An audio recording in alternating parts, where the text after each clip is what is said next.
Hello again, everybody, and welcome to another episode of Fun and Games Podcast. I'm Geoff Moonen.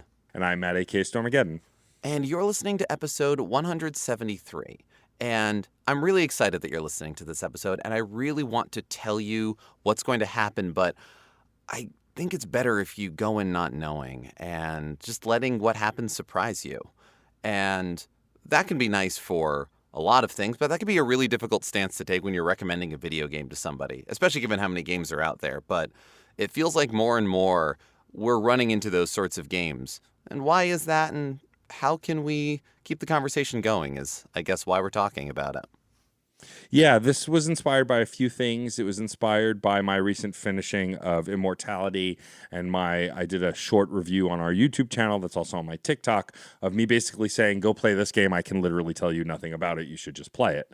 And it was also stirred from friend of the show, Dave Jackson, talking about how he has done episodes on Immortality, Before Your Eyes, the kinds of games that I would lump into this category, 1,000 Times Resist. And his stance is, you can have a spoiler room, but there's stuff to talk about besides the story, and you can kind of bring people in a bit. And I don't disagree with Dave, theoretically, but I do disagree with Dave in practice only because my preference is, and this pitch has worked on you, Geoff, most famously, and we've talked about this several times on the podcast, but when I played Slay the Princess at PAX East a few years ago, or no, that was last year, I think. On my way back, I said, this demo is on Steam, download it and play it. I will literally tell you nothing else. And when you did, and then play it, you thanked me because you enjoyed not knowing because the twist is really great. And I like pitching games that way because if someone ends up enjoying a game based on that pitch, they will be blown away by what they experience. On the other hand, if you recommend a game that way and they don't like it, they could feel a little bit like, I don't know what I was going to expect because I didn't have a valid enough pitch. I've even run into this more recently on the Discord. Troidal Power, friend of the show and previous side quester, asked what 1,000 Times Resist is like because he's seen it everywhere, but doesn't want to just buy this game without knowing anything. And so I tried to expand my pitch a bit, but I don't think there's a right or wrong answer here. But I am curious how we do this, especially with these games that are more narrative driven. Like you do in a game like Nier Automata, which I know you love, Geoff. I do. There's a mechanical pitch that you can give, right? Platinum Games plays like a Platinum game, action combat. There is stuff to talk about there. But games like this that are more narrative, like 1,000 Times Resist, Immortality, which have some mechanics, but less.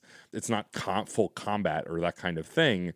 I feel like it's harder to talk about it because the thing also I love about those kinds of games is the narrative, is the focus on storytelling. Yeah, and I think that speaks well to how a lot of games these days and previous days over time have gone into really interesting corners and doing really cool things with integrating gameplay and narrative and making your experience with the game part of what makes it so good. It's not just getting a high score. It's not just rolling the credits.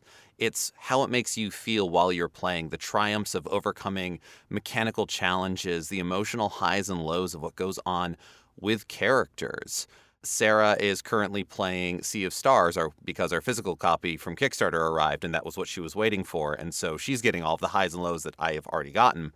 And got to a point where if you want the true ending of the game, there's some requirements you need to do. And one of them was collecting everything of something that just seemed to be a nice bonus throughout the game. And she went, there's no way in hell I'm getting all of these. That's stupid. And then got mildly spoiled as to what the true ending entails and what happens with certain characters that she's grown attached to and went, okay, yeah, for them, I'll do it. Which both argues for and argues against the idea of keeping things obfuscated. Because one of the reasons why your Slay the Princess recommendation hit so hard or landed so well, Matt, is because you were recommending it to me. Yeah. And all of you who've been listening to this have heard any amount of time of Matt and I just hanging out and talking about video games, and we do that plenty outside of recorded time. So that is a moment of knowing your audience. But when you have a more general, I want everybody to play this game, what do I get at or how do I talk about it in a way that, if you're walking around like, 1,000 Times Resist sounds incredible. Although also, side note, is it 1,000 Times Resist or is it 1,000 Resist? Because I've had this argument with Spy Family. I call it 1,000 Times Resist. Okay. They never say the title in the game, so I have no idea, but I call it 1,000 Times Resist. Okay, fair. I'm just going off anime rules on this, and I could be completely embarrassing myself, but I said live a leave for a while. We all did. Oh my God. Live Alive, Leave Alive. I have no idea still. Exactly. So, we're all just bumping around in the dark here. But the thing is, more to the point, there are aspects of a game that you can talk about that don't necessarily have to do with the narrative, I think. Even games with a strong narrative, sometimes people are like, not just do I play this game? It's do I play this game immediately?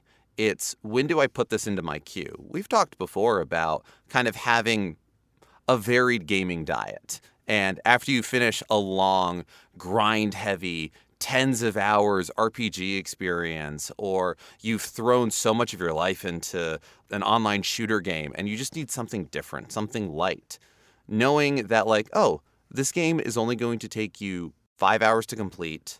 It takes you on a journey, but it's not too traumatizing, or it's not going to require a lot of reflexes, or it is going to require a lot of reflexes. It is mostly a Metroidvania. It is mostly a text adventure game. Having those things and finding that out so that, no matter what, we're going to spoil things a little bit, and I think that's okay. But having a sense of, I want you to bring you to the game, and the joy of games and the interactivity therein is you bringing yourself will cause the twists and turns. I'm thinking of Undertale as a game like that, where I think it's an excellent RPG that can be played. You could be spoiled on everything, and I think it's a lot of fun, and there's a great deal of joy and challenge in playing through the game. But there is also that wonderful experience of going into it completely blind and playing it like you would any other turn-based RPG, and at whatever point you need to realize that this doesn't exactly work that way. I am keeping a light statute of limitations on how Undertale plays due to the nature of what we're talking about, but I don't know. This is just sort of me thinking these out loud as well. Well, yeah. Well, and you bring up Undertale, and I've talked about this on the show and with you before. I got into Undertale by watching a YouTuber spoil the hell out of it and showing me all the twists and turns, and then I was like, oh, I want to go play that. And I still did something in the very beginning of the game that made me freak out, turn it off, turn it back on, and things happened. And I think that both can be powerful. And in previous conversations, we've talked about how spoilers can kind of go many different ways. I think that for me personally, the one-to-one pitch, if I'm pitching to you a game, I have no problem telling you nothing about it other than you need to play it. Absolutely. Because I know your taste. I think where people kind of buck against it, and I encounter lively debate online about it or further questions, is when I make a broad pitch that way. Exactly. For those who follow me on Twitter, I always, every year, when my Twitter is active and not banned, a list of the games I've completed that year, and usually do a little review blurb, which then I repost on the Patreon and in some Discords and stuff. And for the blurb for Immortality, I basically just said, play this game. I didn't give any context. Now, Immortality also is beyond me. Yes, it's an indie game, but it's Sam Barlow. He's as close to AA as I think we can get in the indie space, along with some other folks. Well-known, many games, known for doing FMV games specifically, has a ton of hits on his hands. Immortality was the one that I think broke through the stratosphere as far as it was the most well-known of them. And they're already working on 2 other games, one with Blumhouse, who's getting into gaming. And so, Nice. I'm not worried that people won't know this one. This one is kind of broken through the pop culture layer a little bit. But even still, I came to it 2 years later, and still, because nobody spoiled it for me, because I didn't know what the thing was about it, when I got to that moment, I still got to have a natural experience. Now, I knew something went on in this game. For those who don't know, Immortality is an FMV game where you are going through an archive of clips of an actress named Marissa Marcel, whose 3 movies never saw the light of day because something happened to her. She kind of just disappeared. And you're piecing together the movies and trying to figure out why she disappeared, why these movies never came out, which was the base level that I knew. And I could have given that information in my review, but I think knowing even less than that makes it so much more compelling. And there are moments that happen that make you tilt your head and go, excuse me, what?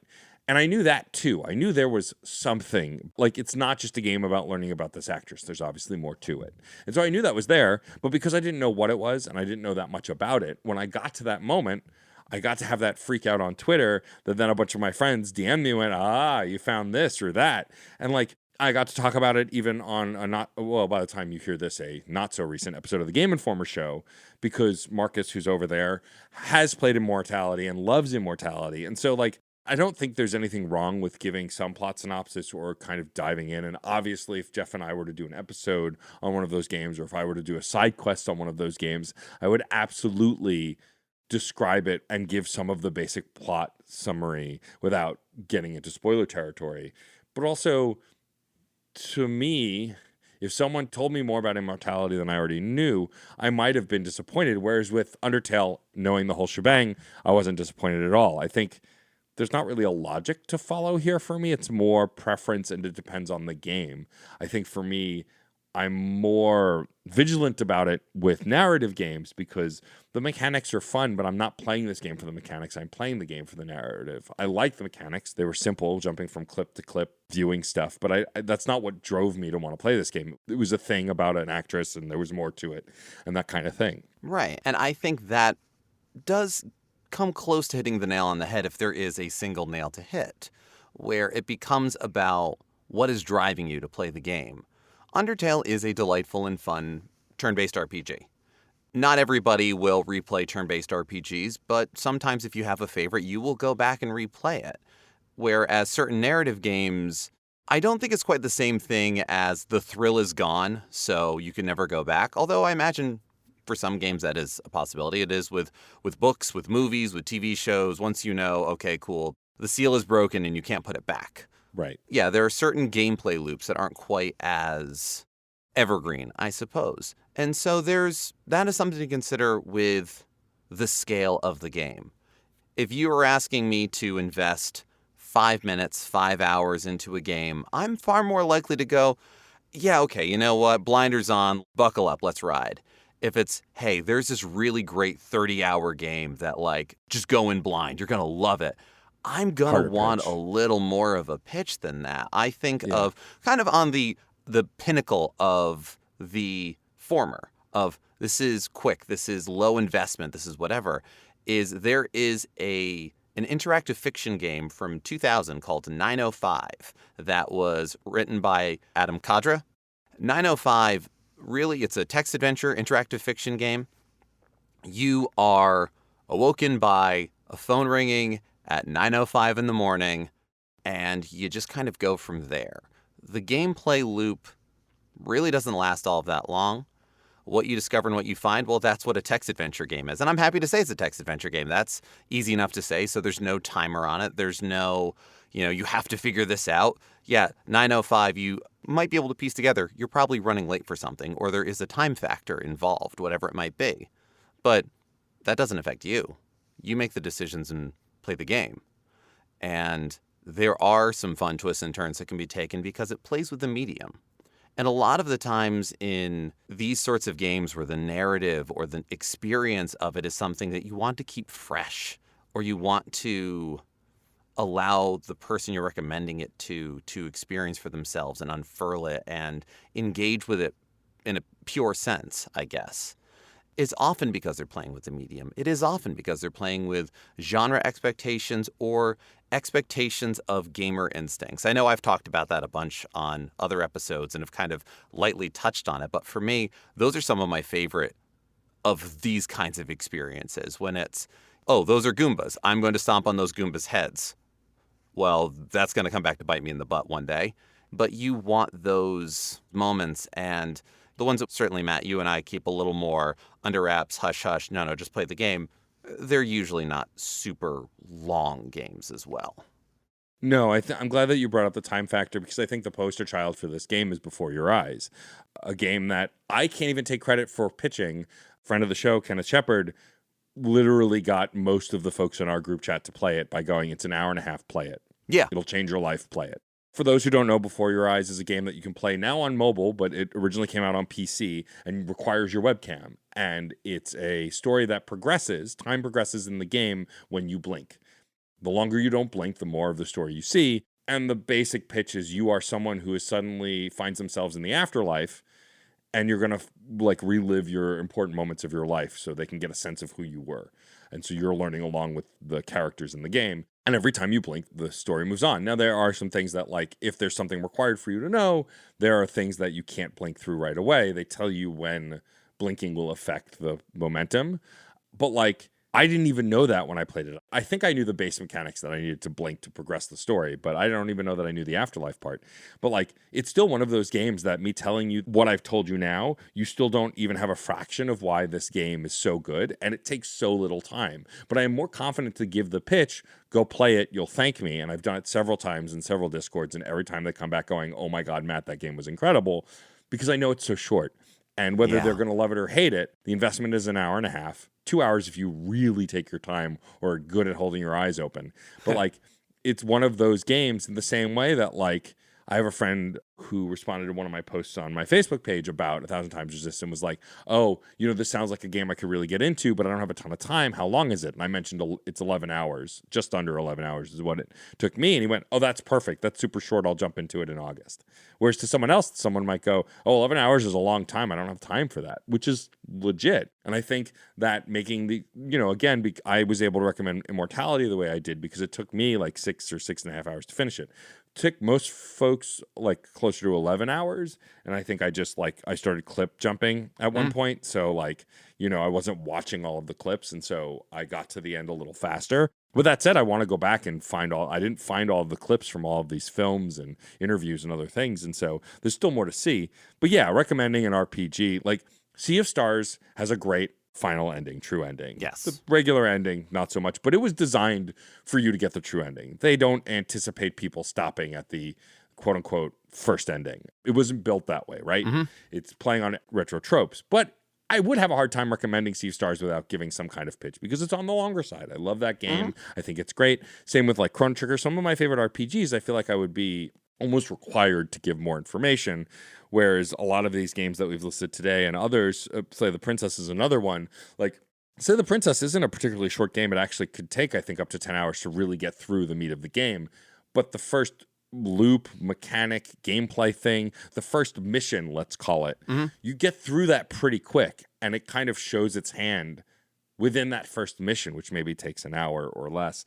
And so I think that's also why I was pretty gung-ho about recommending that, knowing nothing, because also that one in the name tells you everything that you need to know. You are going somewhere to kill a princess. Right. You don't know why, and the main character doesn't know why when you boot up the game, and so I think it's a compelling pitch in that way too, because that's the whole premise of the game. I mean, the art for it was the princess on the cover. It says slay the princess, and it shows her saying, please don't. Like, yeah, it's one of those pitches, and it's why that game I think is so brilliant, is that it's all there at face value, where some other games it's not as much. But I think there's a fun in that kind of a pitch too, because you get to surprise people. I love twists. I talk about this all the time, and Geoff has gotten a taste of this now. Every damn Yakuza game, like a dragon game, has a twist. There's not a single game in that entire franchise that does not have a twist or a revelation. Mm-hmm. At the end of every game, or towards the end, there is always a twist or a revelation. I never see it coming, and I always love it. There's never been a revelation in one of those games that I got to and went, well, that stinks. Every time I'm like, yo! And so, like, I love that kind of stuff. And so being able to build that for other folks who then get into a game and go, oh my God, Matt, like, I love doing that too. And I think that's a big part of why I like pitching games like this in that way. Yeah. And I mean, even if you've played other Like a Dragon titles, when you play another one, it's kind of funny just knowing they're going to do a twist and also having an idea of how wild and weird are they willing to go. Extremely? Oh, extremely. So playing through Infinite Wealth with Sarah was the second time I've played a Like a Dragon title. And every other cutscene, we're sitting there going, okay, so this is going to happen. This weird, wild thing, this dumb twist. Most of it didn't happen. Didn't mean I didn't have a really good time with it. But yeah. I think you also hit on a really good point with Slay the Princess, because some games will wait to the end to really turn the knob, turn the key, turn the knife, whatever it is. Whatever their intended effect is, in fact. If it's a quick game, if it's a 5-minute game, a hour and a half game, that's fine. You're investing for basically a YouTube video, a movie, and those keep twists all the way to the end, and whatever, that's fine. But yeah, once you start getting to 3 hours, 5 hours, 15 hours, you want to show your hand a little earlier.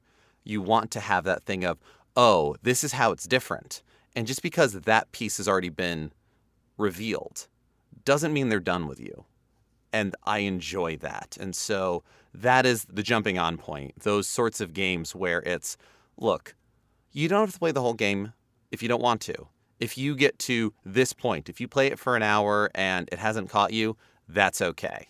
I think that's also a piece of the investment process and of the recommendation process. Thinking on a different game than Before Your Eyes, but another one where being told how short it was kind of what got me to do it. We have a side quest episode about the beginner's guide. Caleb Ferentz did that episode. And in that episode, Caleb mentions that I'm going to talk about what happens in this game. If you don't want to talk about that and you're interested in playing the game, stop right now. And it's only however long he said it was. He probably said it takes an hour, it takes an hour and a half. It's a cheap game. I may have already had it in my Steam library. And I stopped the episode, I went and I played it, and I came right back, and I had a great time playing it. I'm really glad that I did. It was another one where I think if I knew what was going to happen in the game, it would have been fine. But also having the sense of suspense and whatever else and discovery and all of it, and because it is a game about games, as it were. It doesn't give an accurate view of making games if you've talked to anyone who makes games and the narrative presented, but that doesn't stop it from being a fun fiction and from being a very interesting presentation that goes on. And so, yeah, it has a very quick investment process to pay off. And it's nice to know what you're getting yourself into because, yeah, what's either a cool twist or a fun idea or a neat remix of gameplay or story tropes for you may not necessarily be so for others. It's why we have websites like doesthedogdie.com of having those kind of, if this bothers you, if this is a problem, if you don't want to see this, and that's not if you're not tough enough or whatever. It's like people recommend games to each other because we enjoyed the experience and we want others to do the same.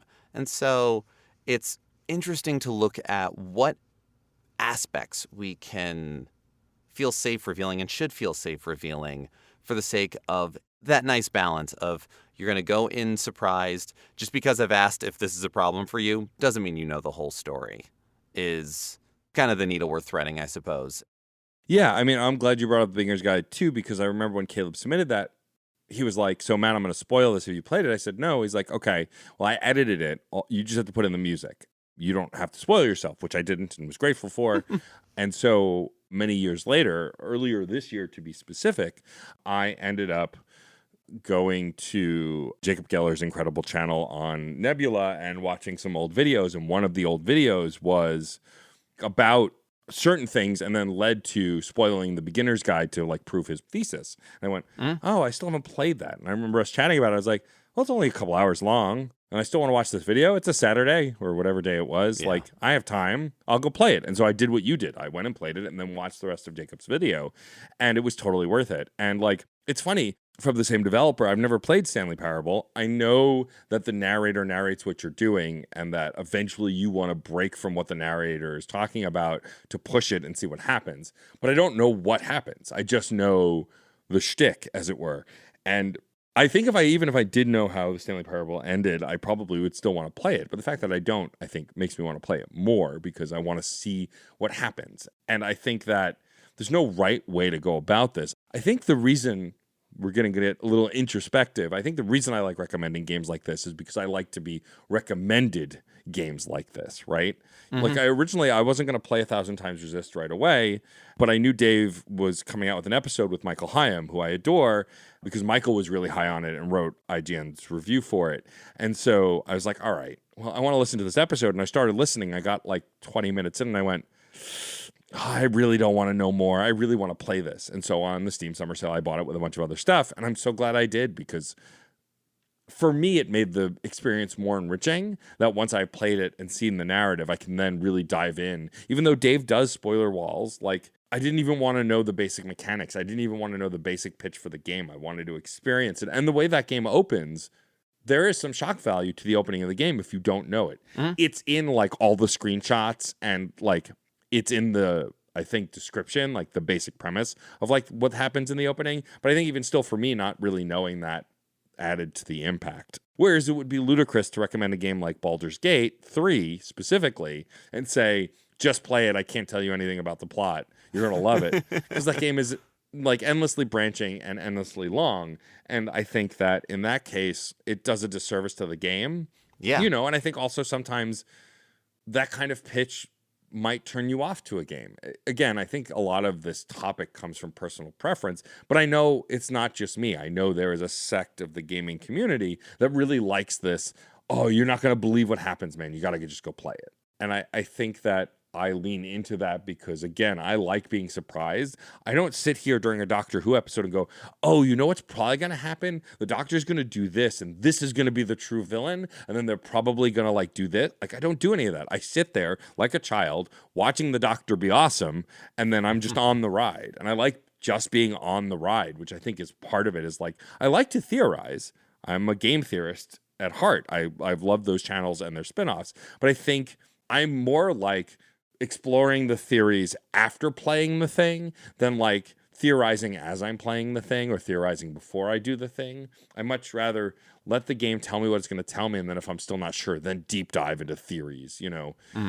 That's where my brain's happy place is, and so that's why I find myself recommending things that way a lot more. Right. No, that makes sense. And a lot of the ways that I take in media, I tend not to binge. I'm not a very big fan of dropping the whole season of something all at once. If you do, you do. That's fine. But chances are I'm going to watch it one episode at a time, maybe two. I try not to just sit there and take it all in because I want to sit with the details. I love when a show is one episode a week. You watch the episode, you think about what it is, you feel what you feel about the characters, you speculate about where it's going, you've seen the up-to-date, complete-ish experience, and then new things are added. And for a longer game, you can get something like that. Yeah, Baldur's Gate 3 is not a game where you are going to just say, yeah, man, go for it. Unless the person you're talking to just loves Dungeons and Dragons, and it's just, this is the best Dungeons and Dragons campaign you're ever going to play on the computer as of right now. Have fun, kind of thing. Yeah. But that's still more of a one-to-one as far as a blanket statement goes. And because there is so much exploration involved, there isn't a guarantee of a necessarily universal experience or specificity in the universal experience. We all will have characters we fall in love with or don't fall in love with, either in-game or out for ourselves, or encounters that we have or things that we find. Whereas I play a multiplayer game with friends who have played through other parts of the game or things we've already done, and we see and do things that had never happened to them, even if they played through it multiple times. So not exactly a good game to leave the seal on for people.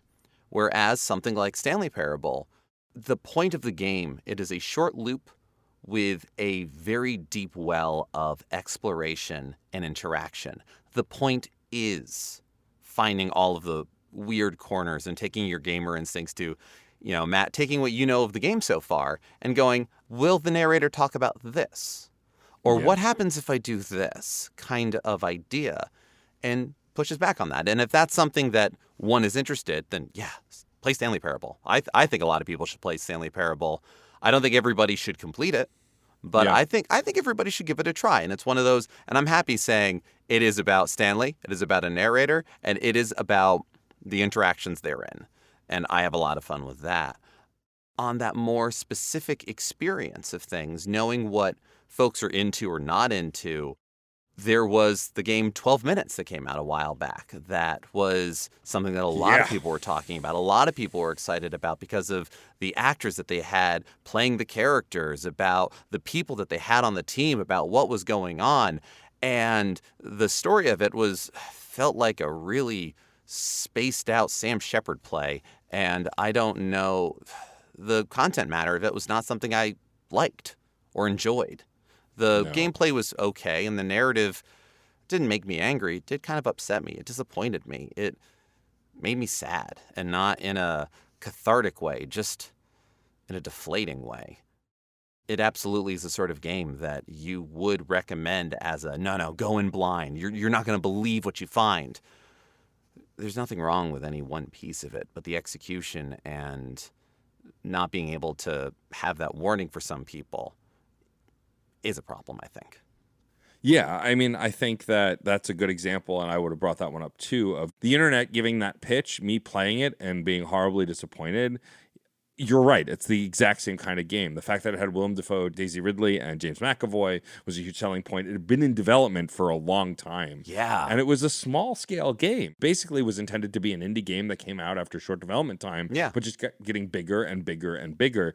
And yeah, ultimately, I think the narrative is cheap and disappointing. The ending feels unearned and kind of shock value for shock value's sake. And it's like, it's funny. We can go through all of this, really say it without saying it, and yet someone listening will go, yeah, but I want to know what it is. And like, I'm not going to spoil it here, and that's fine. But I think this kind of pitch doesn't always work for even those kinds of games, because sometimes those games are really bad. Yeah. But all the same, I think I was doing my thread when that game came out. Don't think I spoiled it even still, because I still didn't want to take that away from somebody, right? Yeah. You know, spoilers are an agency thing. It depends on the spoilers and whether I'll get upset or not. But I often try and avoid them, because you don't know if someone else wants to be spoiled or not. If I'm around someone who doesn't care about spoilers, I know that already, so I won't bite my tongue on spoilers. But if I'm around people I don't know, or I'm talking on the internet, that loudspeaker that it is, I don't want to spoil that. I don't want to just throw that at somebody, because you take away their agency to not know, right? And you can't just rightfully tell someone to just stay off the internet. I'm grateful that I didn't binge all of The Bear season 3 in the first day it was out. I've taken my time with Sarah to watch it, and there are guest stars in it that I would have been bummed if I didn't get that surprise. Would it have ruined my experience? No. But like, I'm also not actively avoiding spoilers online. If I see something, I see something. It is what it is. Whereas like some of the early Marvel movies and the major twists in those, like I got annoyed when some of those got spoiled for me, because those were such fun moments that would have been a blast to see in the theater. Like, there will never be a feeling like the feeling when major spoiler happens at the end of the second Tom Holland movie, where a well-known Spider-Man character comes back and he's played by someone familiar. I lost my goddamn mind in the theater. Or I guess it's not really a spoiler anymore because we know who's playing him, but when Shadow was revealed in Sonic 2, the movie, I had no idea that we were going to go that route. So I lost my mind. I'm very excited that Keanu's playing him. I actually think it's going to make for a fun movie. But like, those kinds of things would still be a bummer to find out. I don't know that my excitement would have been the same if I didn't not know. And I think some of these games are the same way as how I felt in those movies. Is like, I don't want to spoil this thing. There's a statute of limitations on spoilers, I think, on some level. But because we live in a remake culture and a culture with limited accessibility to certain games, I don't even know if that's true anymore. Like the major spoiler of Final Fantasy VII that everyone's been dancing around because of Rebirth, I think is valid. But also, I don't. Like, it's, I think it's not your job to protect other people from a game that came out 20 years ago, or no. Except Rebirth came out this year. Right. And so, and that ending is still different than the ending in the original 7, or the middle of the original 7. So, like, yeah, it's not an easy line to walk, but I feel like Geoff and I are mostly here talking about a lot of indie titles, often games that are one-offs or new franchises or just a new IP. And I think it's easier to do it with that because there are literally no expectations. I think pitching the original Resident Evil as a scary game in a mansion, but I don't want to tell you anything else, is so much easier when in 1996 when it came out. Well, there was also less internet at the time. That too. But doing that now with a Resident Evil game, like, oh, you got to play this Resident Evil game. It's scary and you're in this place. Anyone who's literally known anything about Resident Evil will go, yeah, okay, but there'll probably be zombies or something, right? Like, I think new IPs from small studios where people don't know a lot about them, or even like, again, something like a Sam Barlow game, you know, Immortality, there were expectations because we know what Sam Barlow does. We know that his work often incorporates branching paths and strange narratives and interesting storytelling. And so if you were a fan of his previous work, you also might be less surprised because Immortality was my first. This is in not necessarily a franchise, but it's a developer who's known for certain thing because I had never played a Sam Barlow game before this. I hadn't played Her Story or Telling Lies yet, though they are wishlisted now.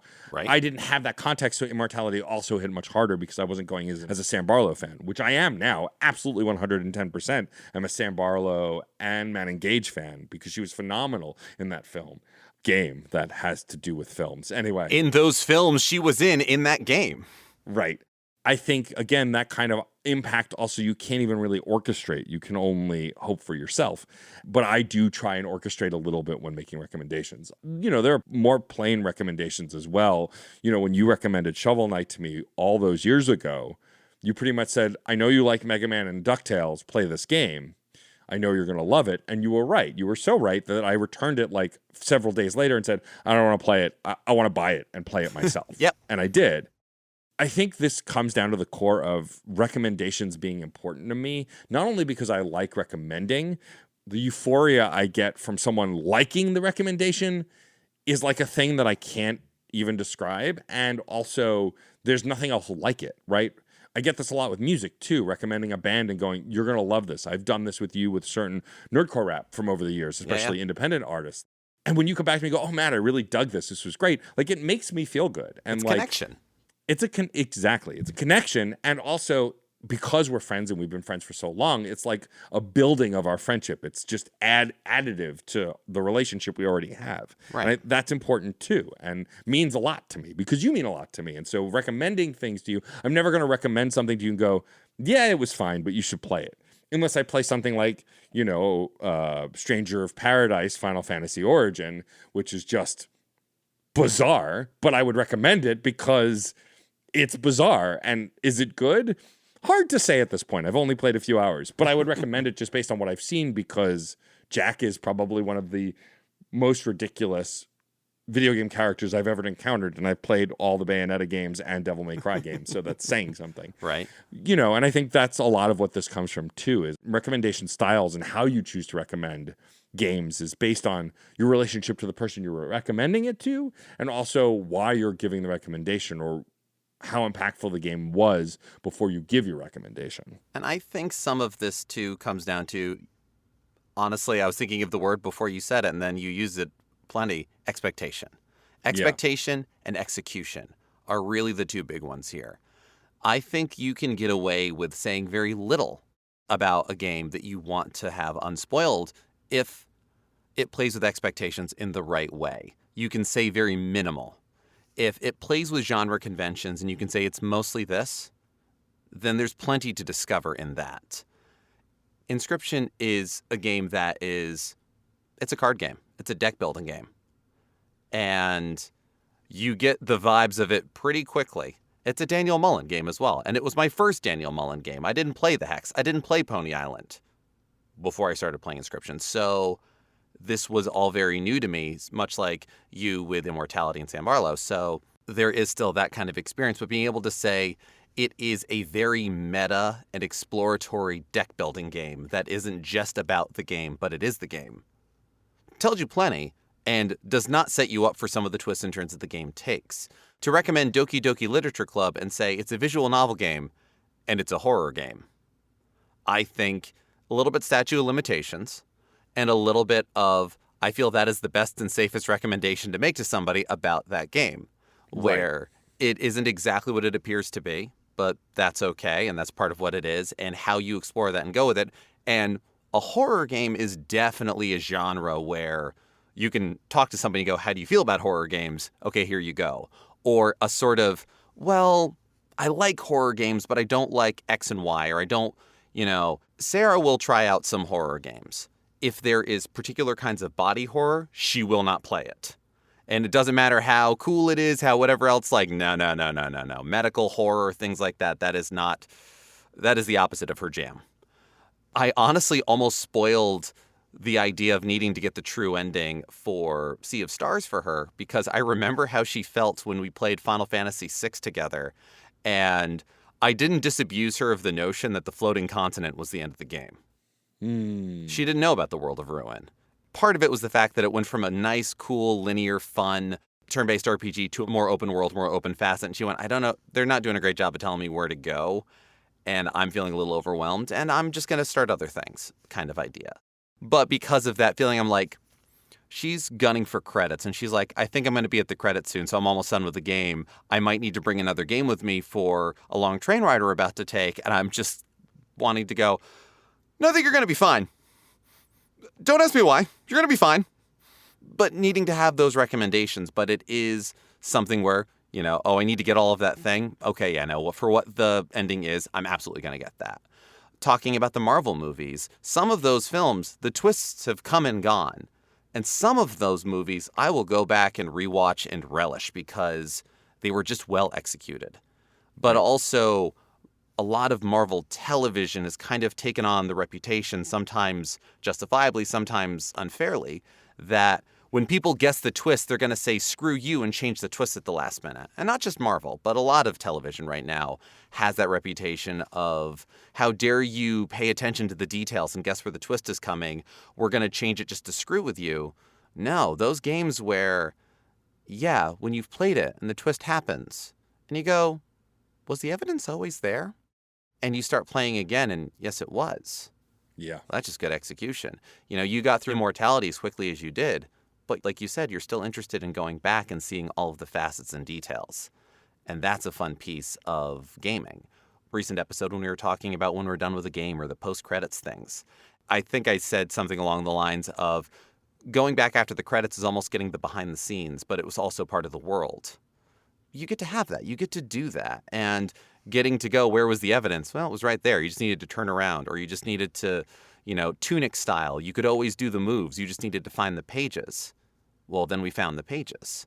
And so I think there is, if it's a well-executed twist, if it's a well-executed piece of genre playing, then yeah, you want to keep it unspoiled so that you can have that connective experience with it. But if you do, honestly, the game's still probably a lot of fun anyway. Yeah, absolutely. I think the reason we leaned into the shorter games, and I'm glad you brought up horror specifically, because I feel like this is more hand in hand with horror. And as a recent horror fan, which I can say now, I guess, like Iron Lung, a game that I still refuse to spoil because it's only a couple hours long, totally worth it.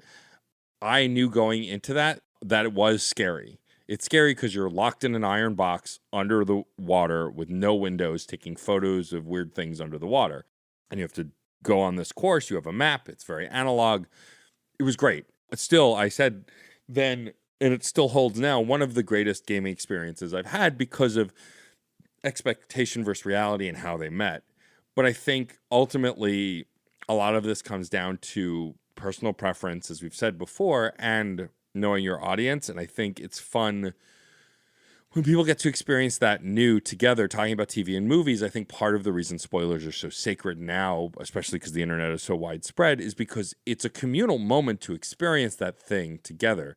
The end of Endgame is important, not because of just the content of Avengers Endgame, but because when you were in the theater full of people who've been on this ride for 10 years, that's what makes it important. And I think I'm trying to give that kind of impact in a short amount of time by giving these short, emphatic pitches.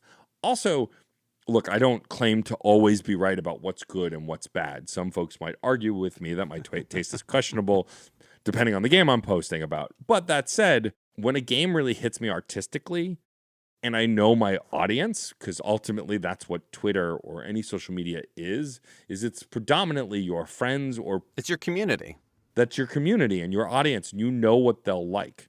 Also, like, I've curated my audience by being loud about being queer and being Jewish and being a monster fucker. And if any of those things turn people off and make them want to disappear, so be it.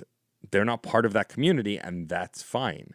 But like, I think that kind of thing also adds to this as far as wanting to pitch things the way I do for these kinds of games, especially these shorter experiences, because it's something the community can share. I've had several people, like I said, reach out to me about 1,000 Time Resist.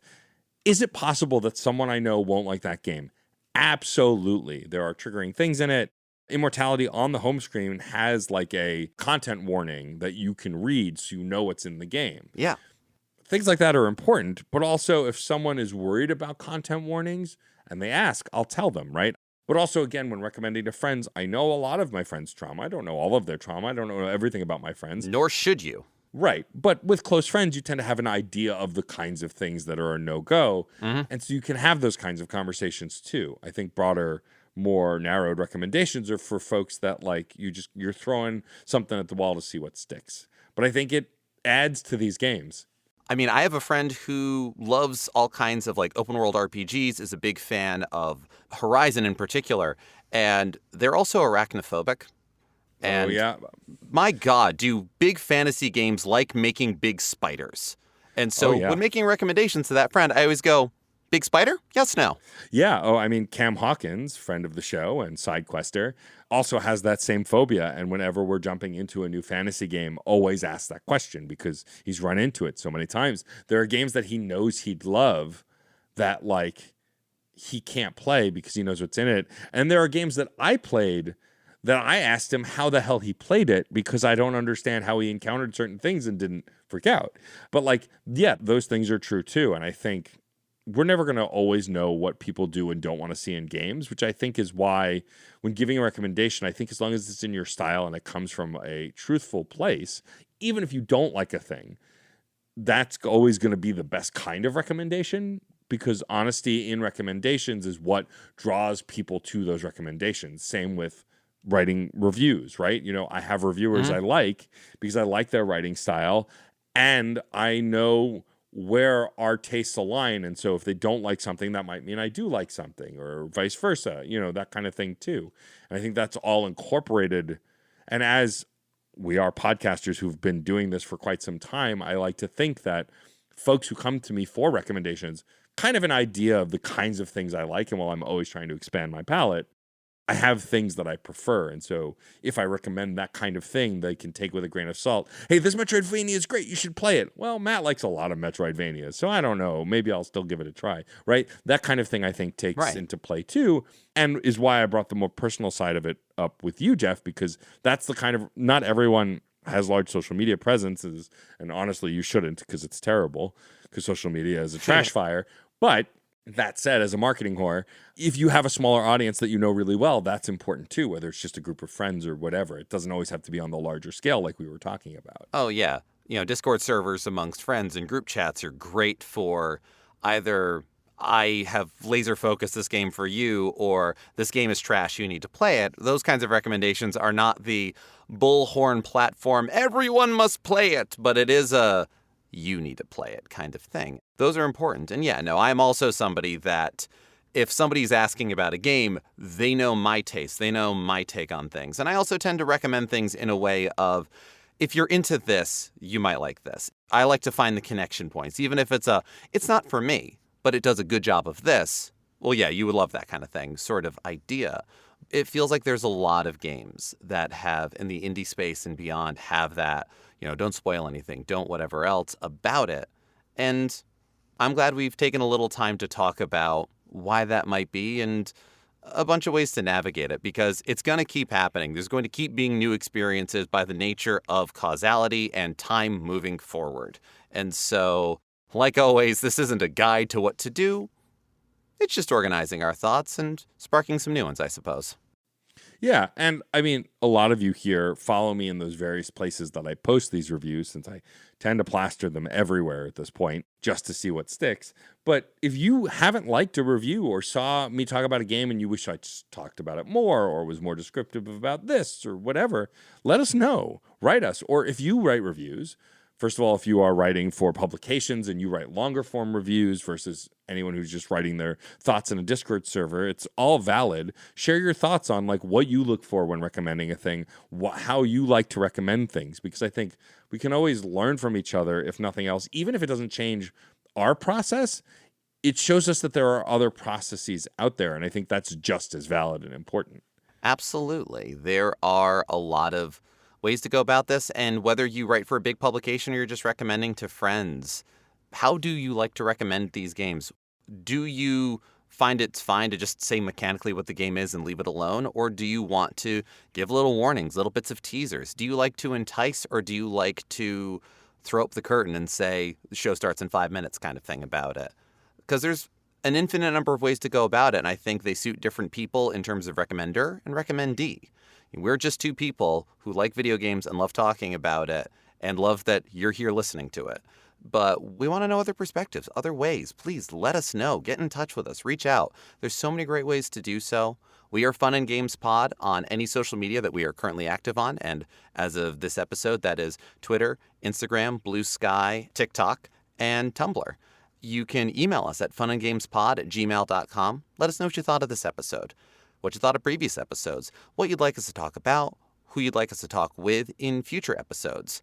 Let us know game recommendations, games you've played recently, whether they came out recently or not, that are really taking your attention. Pictures of your video game collection. These are just fun things to share, and I enjoy that we share these things. You can go to certainpov.com and find not only a lot of other fantastic Certain POV podcasts, but also a permanent invite link to our Discord server, where a lot of these conversations and recommendations happen. If you want sort of a one-stop shop of everything that we're working on, you can go to our Patreon, patreon.com/funandgamespod. There is a free tier. You don't have to give us any money, but we do appreciate those that have supported us. Thank you so much. And we especially want to shout out those that are on the high scoreboard. And as of this episode, the high scoreboard consists of Alex Lavelle, Case Aiken, Daniel Needon, Roger Reichart, Alejandro Alves, Curly Bright, Film It Yourself, Patrick Edwards, Robert Prine, Sean Bowen, and Wes Bates. Thank you so much for your support. Please enter your initials. Don't enter any spaces. Doesn't matter why. You'll find out later. That's part of the fun. You can also rate and review us on your podcast platform of choice. It helps folk find the show. So when they look for, I don't know, they search in the podcast platform of choice, weird spoilers. Game spoilers or recommendations. It's a lot easier with more concise topics. Anyway, if folks go searching and we get enough reviews and we're rated enough, we'll jump to the top. So again, Apple and Spotify are in the show notes down below, but you can also do it on Good Pods and Pocket Casts and pretty much a ton of the podcast platforms that exist. So again, if you can't contribute to the Patreon for whatever reason, we totally get it. This is a free way to support us, and it only takes a few minutes of your time, and we would really appreciate it. Yeah, because much to this subject and so many of the other things that we talk about on this show, it is about the recommendations that we make to each other, the things that we find and the discoveries we make along the way. We couldn't do this without you. This is a conversation. Thank you for being a part of it. I'm Geoff Moonen. And I'm Matt A.K. Stormageddon. And happy gaming. Hey, Nerf herders. You sure you want to go with that? Hey, everyone. There we go. More inviting. Have you ever had a movie that you really wanted to love, but something holds you back? Or one that you did love in spite of a flaw? Well, I'm Case Aiken. And I'm Sam Alisea. And on Another Pass, we sit down with cool guests to look at movies that we find fascinating. But flawed. And we try to imagine what could have been done when they were made to give them that little push. We're not experts. We just believe in criticism. Constructive criticism. Sure.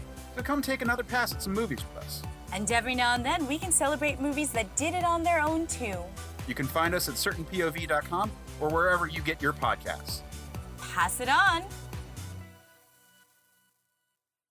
CPOV. CertainPOV.com.